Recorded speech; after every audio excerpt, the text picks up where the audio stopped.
मतलब जो होता है, इसका मतलब होता है शो, दिखाना किसी चीज को, या तो हम कह सकते हैं इसका मतलब इंडिकेट होता है। चलो अगर ये बातें आपको नहीं समझ में आ रहा है तो इन चीज़ों से हम दूसरा रिलेशन बनाएंगे कि डिमांड्स का मतलब होता है बच्चा लोग ये किसी चीज़ को जताना, और जताना या बताना किसी चीज़ को किस रूप में बताएगा, तो हम लोग कहेंगे ये नियरनेस एंड डिस्टेंस के रूप में बताएगा। जो डिमॉन्स्ट्रेटिव है ये दो ही चीज बताता है, या तो नियरनेस को बताएगा या तो डिस्टेंस को बताएगा। तो अगर इसका परिभाषा लिखना होगा तो आपके सामने जब इतनी बात पता चल गई तो हम कहेंगे two point of any object or thing. इनकी तादाद कितनी होती है सर? इनकी तादाद अगर देखा जाए तो इनकी तादाद 4 होती है। वो अपने पास 4 शब्द है, दिस, दैट, दीज, दोज। ये अपने पास 4 वर्ड हैं। जैसे मैं आपको यहाँ प्रोनाउन पढ़ा रहा हूँ ऐसे ही मैं आपको एडजेक्टिव में भी पढ़ाऊंगा। तो ये अपने पास होते हैं सिंगुलर। इनकी अगर तादाद पूछा जाए किस रूप में यूज किए जाते हैं तो इनको हम लोग क्या बोलेंगे? सिंगुलर बोलेंगे। और दीज और दोज की बात करें तो दीज और दोज को हम लोग क्या बोलेंगे?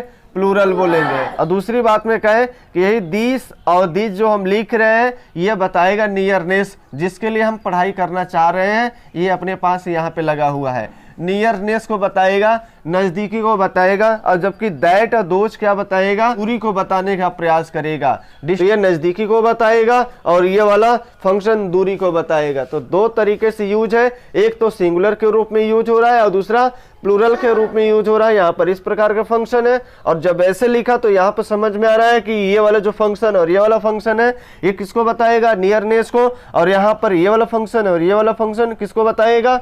डिस्टेंस को बताएगा, दूरी को बताएगा। ऐसे ये प्रयोग होगा कहाँ पर? अपने पास एडजेक्टिव में, जिसे हम लोग बोलेंगे डिमॉन्स्ट्रेटिव एडजेक्टिव। जब ये सब्जेक्ट का काम करेगा तो प्रोनाउन कहलाएगा, एडजेक्टिव का काम करेगा तो इसे हम लोग डिमॉन्स्ट्रेटिव एडजेक्टिव बोलना शुरू कर देंगे। यही चीज एडजेक्टिव भी बनेगा और यही चीज क्या बनेगा? प्रोनाउन भी बनेगा। तो प्रोनाउन का काम अलग होगा और एडजेक्टिव का काम क्या होगा?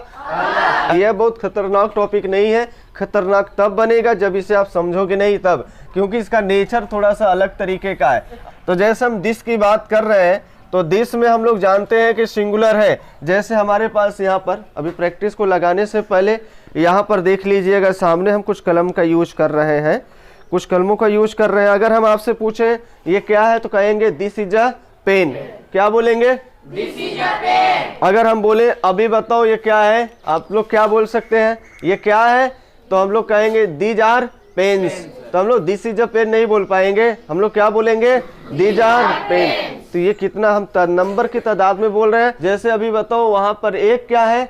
एक पेड़ है तो दैट इज अ ट्री बोलेंगे। और ढेर सारे पेड़ हैं, 2 या 2 से अधिक है तो उनको हम लोग किस रूप में यूज करेंगे? Those are tree. अगर एक पेड़ है तो दिस इज अ ट्री, और कई पेड़ है तो उसे हम लोग क्या बोलेंगे? 2000। क्या ये बस पेड़ के लिए लागू होगा कि सबके लिए लागू होगा?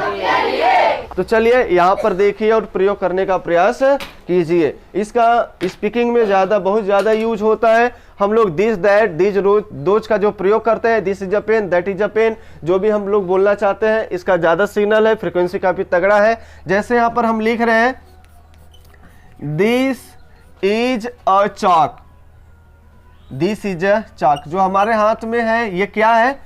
चाक है। एक हम चाक की बात कर रहे हैं, यहाँ पर ये क्या बन गया? सब्जेक्ट बन गया। अगर ये सब्जेक्ट बन गया तो यहाँ पर ये नाउन का काम कर रहा है कि नहीं कर रहा है? ये प्रोनाउन बन जाएगा और ये बन जाएगा अपने पास प्रेडिकेट बन जाएगा। और इसको हम लोग क्या बोलेंगे? Linking verb. यहाँ पर इस समय क्या है? यह लिंकिंग वर्ब किस रूप में काम कर रहा है? मेन वर्ब के रूप में। यह लिंकिंग वर्ब है और ये जो काम कर रहा है मेन वर्ब के रूप में यूज हो रहा है। यहाँ पर यह मेन वर्ब के रूप में यूज हो रहा है। क्या है? आर्टिकल है। आर्टिकल कितने होते हैं सर? ये 2 तरह के होते कितने हैं सर? 3 होते हैं, ए एंड द। अगर चाक की बात करें सर, ये चाक अपने पास क्या है? कॉम्प्लीमेंट है, जिसे हम लोग नाउन बोलते हैं। इसे हम लोग नाउन बोलेंगे, यहाँ पर नाउन के रूप में यूज हुआ है, तो यहाँ पर ये नाउन हुआ है। और इसे हम लोग कॉम्प्लीमेंट बोलेंगे, ये क्या है, कॉम्प्लीमेंट है, इसे हम लोग कॉम्प्लीमेंट बोलेंगे बच्चा। और जो कॉम्प्लीमेंट होगा या तो ये नाउन बनेगा या तो ये क्या बनेगा, एडजेक्टिव बनेगा। ये दो तरीके से यूज होता है कॉम्प्लीमेंट, या नाउन बनेगा या तो एडजेक्टिव बनेगा। एडजेक्टिव फ्रेज कहिए या तो क्या बनिए, बोलिए आप लोग, या तो बोलिए नाउन फ्रेज। जो काम नाउन का होगा वही काम नाउन फ्रेज का होगा, जो काम एडजेक्टिव का होगा वही काम एडजेक्टिव फ्रेज का होगा। बशर्ते एडजेक्टिव फ्रेज बोलेंगे तो उसकी तादाद यानी कि वर्ड्स में बड़े हो जाएंगे, और एडजेक्टिव बोलेंगे तो तादाद में एक रहेगा, अर्थात एक वर्ड रहेगा। तो अपने पास जैसे कोई वर्ड लिख रहे हैं या सेंटेंस लिख रहा है, इसको ऐसे एक्सप्लेन करना है। अगर इनको हम जोड़ दे पूरा अचाक को, तो इसे हम लोग क्या बोलेंगे, नाउन फ्रेज। दिस को हमने अभी यहाँ पर क्या बनाया है, प्रोनाउन बनाया है, सब्जेक्ट बना दिया है, तो यहाँ पे प्रोनाउन का यूज हुआ है, ये प्रोनाउन के रूप में यूज हुआ है। तो हम लोग बोलेंगे यहाँ पे, जैसे हमने बोल दिया दिस चॉक इज माइन।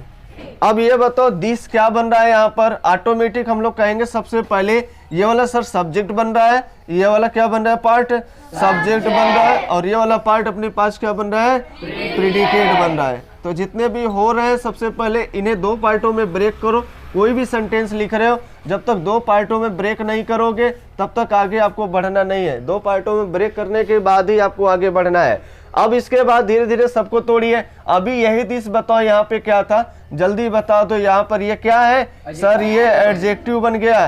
क्यों बन गया सर, ये नाउन के पहले यूज हुआ है, नाउन के पहले ही यूज हुआ है। तो एक प्रेडिकेटिव एडजेक्टिव होता है और एक क्या होता है, एट्रीब्यूटिव एडजेक्टिव होता है। नाउन के बाद यूज होता है या एक्सप्लेन करता है, जैसे यू आर गुड, तो गुड किसको एक्सप्लेन कर रहा है, वो एट्रीब्यूटिव यूज हुआ है, नाउन के बाद ही यूज हुआ है। तो नाउन के बाद यूज होगा तो उसे हम लोग एट्रीब्यूटिव बोलते हैं, और पहले यूज होगा तो उसे हम लोग क्या बोलते हैं, प्रेडिकेटिव बोलते हैं। एक्सप्लेन कर रहा है क्या, दिस चाक, कौन सी चाक, इस चाक की हम बात कर रहे हैं। मतलब चाक तो है लेकिन चाक के बारे में आइडिया दे रहा है, कहाँ चाक है भैया, यहाँ पर इस चाक की बात, इस चाक के बारे में आप बात कर रहे हैं। तो क्या नजदीकी दिखा रहा है, कुछ पॉइंट आउट कर रहा है, तो पॉइंट आउट कर रहा है, इस चाक की बात कर रहा है, बात तो कर रहे हैं लेकिन किस चाक की बात कर रहे हैं, इस चाक की। अगर हम बोले वह पेड़, तो पॉइंट आउट कहाँ पे कर रहा है, उस पेड़ के ऊपर कर रहा है। तो ये पॉइंट आउट करने का प्रयास कर रहा है। यहाँ पर जो आप लोग देख रहे हैं ये पॉइंट आउट करने का प्रयास कर रहा है, किस तरीके से इसका यूज होता है और सामने यहाँ पर दिखाया गया है। तो यहाँ पर ये एडजेक्टिव बन गया, और ये क्या बन गया अपने पास, ये नाउन बन गया, ये अपने पास नाउन बन गया, और ये क्या बन गया, मेन वर्ब। और मेन वर्ब किस रूप में यूज हुआ है, लिंकिंग वर्ब। और लिंकिंग वर्ब कौन बना है भैया साहब, यह अपने पास माइन बना हुआ है। तो माइन क्या कहलाएगा, कॉम्प्लीमेंट कहलाएगा। और कॉम्प्लीमेंट यहाँ क्या बना है, प्रोनाउन सर बना है। जो काम नाउन का होता है वही काम प्रोनाउन का भी होता है। ऐसा चीज आपको सिखाया गया कि नहीं सिखाया गया है, क्या क्या काम करेगा, सब्जेक्ट का काम करेगा, ऑब्जेक्ट का काम करेगा, और complement, subject of verb, object of और कॉम्प्लीमेंट ऑफ इस तरीके से यूज किए जाते हैं। तो ये कॉम्प्लीमेंट किसका है बताइए जरा, ये कॉम्प्लीमेंट क्या बना है यहाँ पर, प्रोनाउन। प्रोनाउन चैप्टर में, या प्रोनाउन चैप्टर में कहाँ पर, पर्सनल प्रोनाउन में आपको सिखाया गया है माइन शब्द को बताया गया है। तो यहाँ पर ये पोसेशन दिखा रहा है, ये वाला जो शब्द है ये बता रहा है पोसेशन, POSSESSION, ये पोसेशन को बता रहा है बच्चा लोग। कोई दिक्कत, कोई परेशानी, आसान तो हर चीजें होती है, जब नहीं पता रहेगा तो वो कठिन होता ही है, हार्ड होता ही है। अगर आप कोई चीज नहीं जान रहे हैं तो वो चीजें आपको बिल्कुल हार्ड लगेगी, वो बिल्कुल कठिन होगी।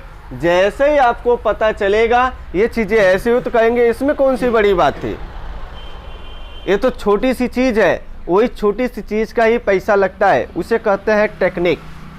जैसे अगर हम आपसे पूछे यहाँ पर हिंसा बताओ, कितने लोग बता सकते हैं हिंसा किसे कहते हैं, कितने लोग बता सकते हैं।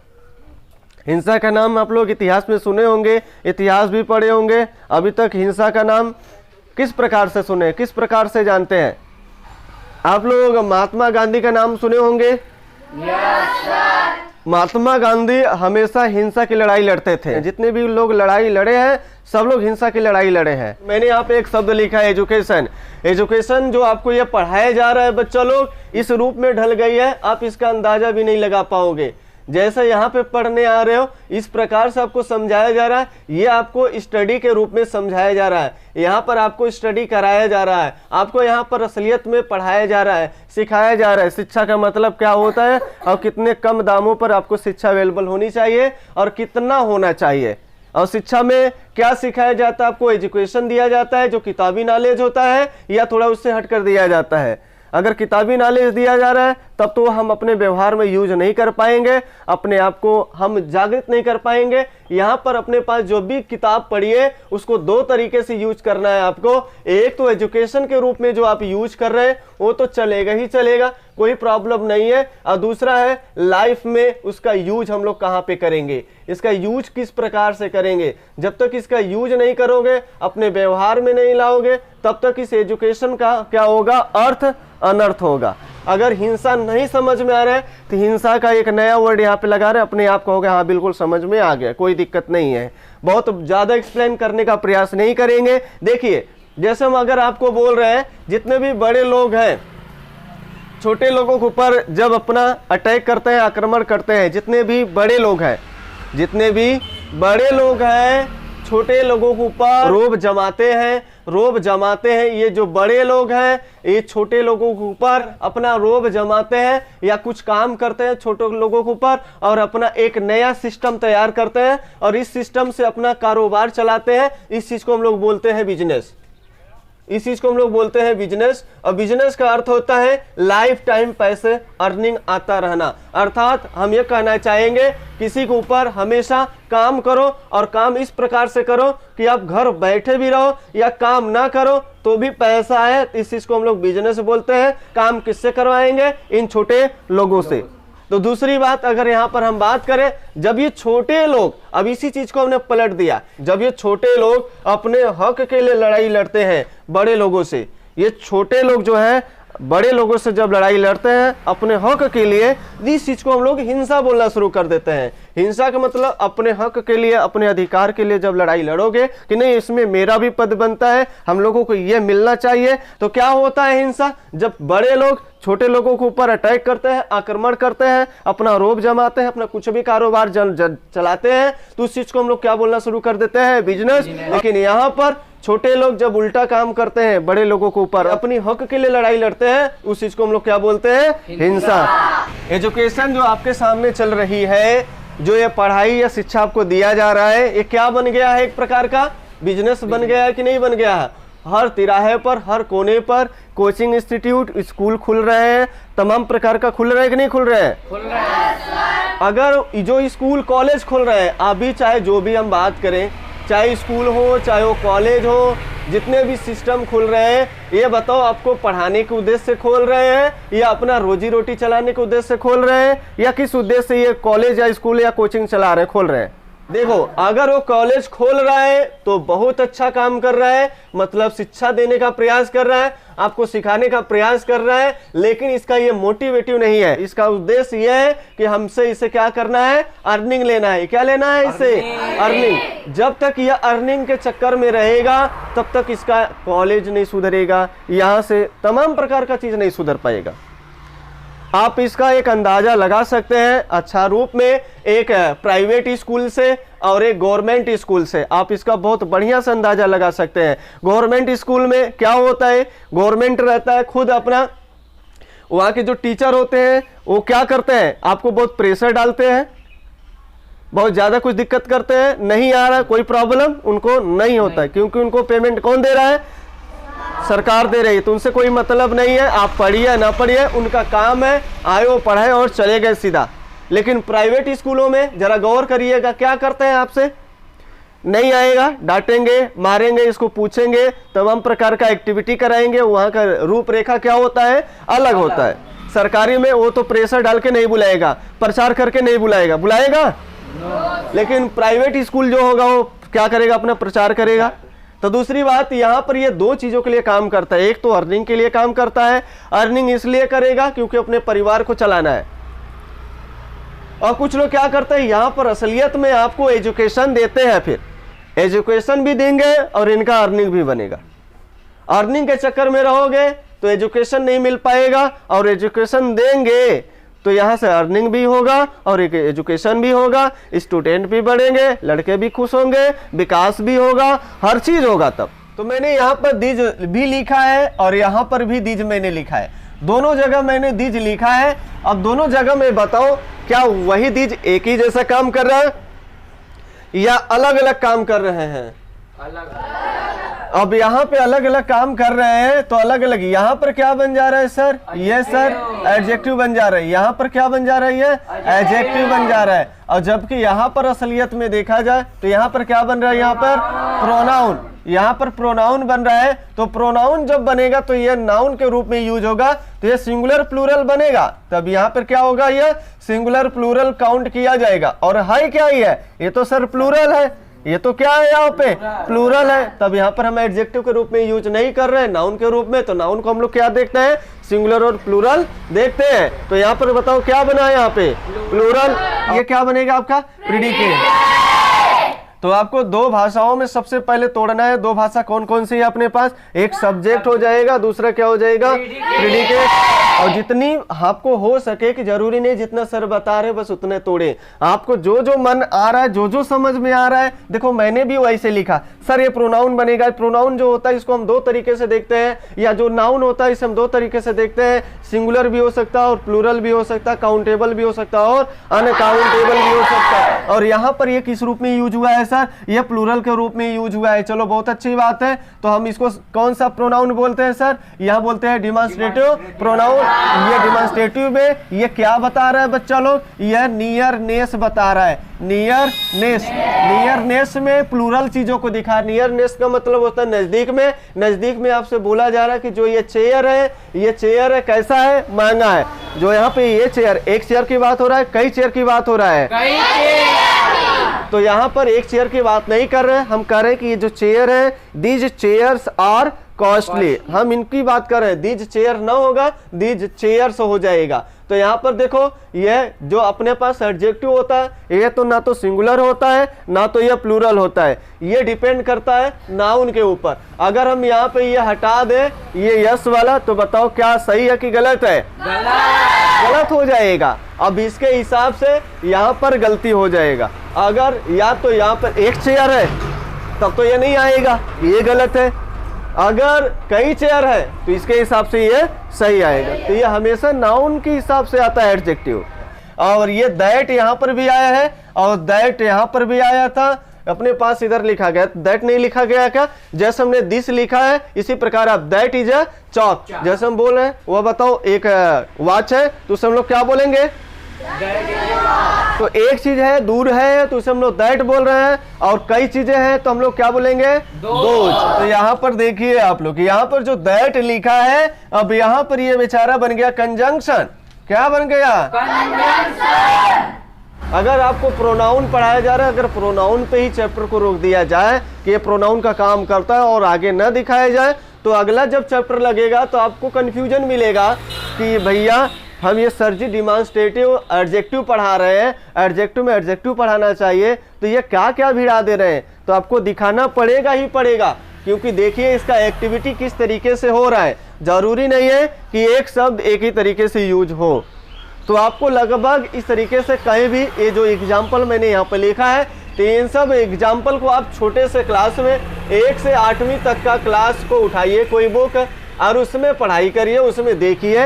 इन्हीं शब्दों का जिक्र बहुत ज़्यादा किया जाता है और ये शब्द कैसे यूज हो रहे हैं वही किताबों से पता चलेगा। आपके बड़े किताब से तो आपको एक्सप्लेनिंग आप जल्दी नहीं कर पाएंगे, क्योंकि जो वर्ड लिखे रहते हैं कठिन लिखे रहते हैं। अब बाकी छोटे क्लासों से उठाते हैं तो आपको बातें बहुत जल्दी समझ में आ जाएगा। तो 1 से 8वीं तक का कोई इंग्लिश का बुक होगा, उसको उठाइए और सेंटेंस को ब्रेक करना शुरू कर दीजिए, तोड़ना शुरू कर दीजिए। आप धीरे धीरे अंग्रेजी में एकदम बूस्ट कर जाएंगे। तो यहाँ तक बातें समझ में आई है आज?